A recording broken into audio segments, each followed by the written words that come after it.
আসসালামু আলাইকুম viewers, welcome back to my channel Sohana Fahad. তো আজকে আপনাদের সাথে একটি বিষয় আলোচনা করছি, সেটি হচ্ছে ছোট্ট একটা রেসিপি।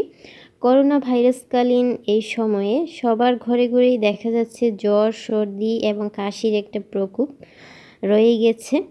তো এগুলোর হাত থেকে রক্ষা পাওয়ার জন্য সকলেই তো যে কোনো ঔষধ সেবন করেই আসছেন। তারপরও ঘরোয়া একটা রেসিপি আমি আপনাদেরকে দেখিয়ে দিচ্ছি, যেটা আমরা সকলেই জানি এবং সকলেই এটাকে চিনি। সেটা হচ্ছে সরিষার ভর্তা রেসিপি।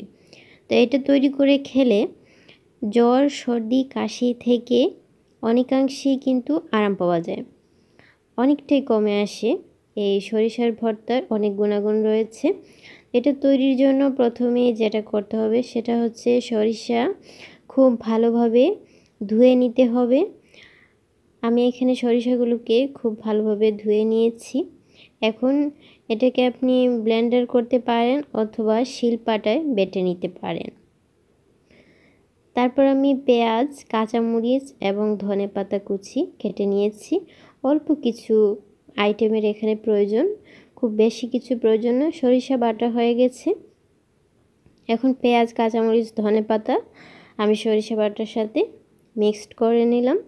এখন সবগুলো উপকরণ একসাথে মাখিয়ে নিতে হবে, একটু লবণ দিতে হবে। সবগুলো উপকরণ একসাথে মাখিয়ে নিলেই সরিষার ভর্তা তৈরি হয়ে গেল। এটা খুবই পুষ্টিকর এবং জ্বর, সর্দি, কাশিতে খুবই উপকারী একটা রেসিপি। তো ভিউয়ার্স, আপনারা বাসায় ট্রাই করবেন এবং আমার চ্যানেলে অন্যান্য ভিডিও আছে, সেগুলো দেখবেন এবং সাবস্ক্রাইব করে আমার সাথেই থাকবেন। আজ এ পর্যন্তই, ভালো থাকুন সবাই। আসসালামু আলাইকুম।